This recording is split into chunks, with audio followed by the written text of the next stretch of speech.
नमस्ते माझ्या मित्र आणि मैत्रिणींनो, तुमचं स्वागत आहे आमच्या यूट्यूब चॅनलवर, ज्याचं नाव आहे तुषार मोरे व्लॉग्स. मित्रो, आजच्या व्हिडिओचा विषय जरा वेगळा आहे.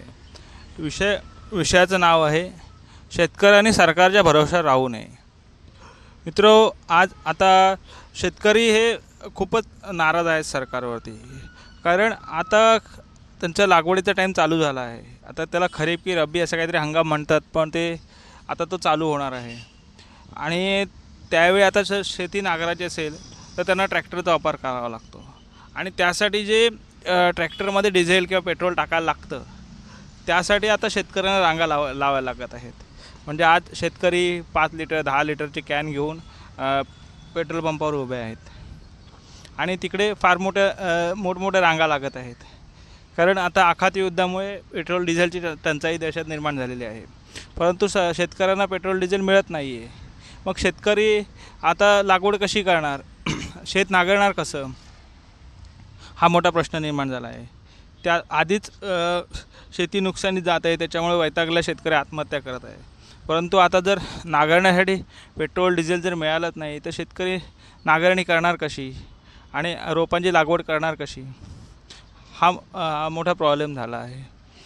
त्याचबरोबर सरकारने कर्जमाफी देखील पुढे ढकलली आहे. जूनमध्ये कर्जमाफी करणार असं ते सांगत आहेत. मग तोपर्यंत बँकांच्या नोटीस येतील, त्याला शेतकरी काय उत्तर देणार. म्हणून मला असं वाटतं की शेतकऱ्याने आता बैल विकत घ्यायला हवेत. म्हणजे जे पूर्वीचे दिवस होते की शेतकरी बैलामार्फत शेती करायचा, नांगरणी करायचा, त्यामुळे शेतकऱ्याने आता बैलाची जोडी विकत घ्यायला पाहिजे, आणि बैलजोडी बैलाची नांगरणी करायला पाहिजे. कारण आता पेट्रोल डिझेल तर मिळणं थोडं मुश्किलच आहे. काही काळ जाईल, लढाई संपेल, मग त्याच्यावर काय उपाय काढेल सरकार, त्याच्यावर ते सगळं अवलंबून आहे. त्याच्यामुळे तोपर्यंत ते शेतकऱ्याने बैलावर नांगरणी करायला पाहिजे. त्यामुळे बैलांचं देखील संगोपन होईल, आणि बैल जे कत्तलखान्याकडे जातात ते वाचतील. आणि आता कसं लोक गायी सांभाळतात, कारण गाय दूध देते, पण बैलांचा काय उपयोग राहिलेला नाही आहे. कारण आता हल्ली ट्रॅक्टर आले आहेत, त्याच्यामुळे शेतकरी बैल कत्तलखान्याकडे विकून टाकतात.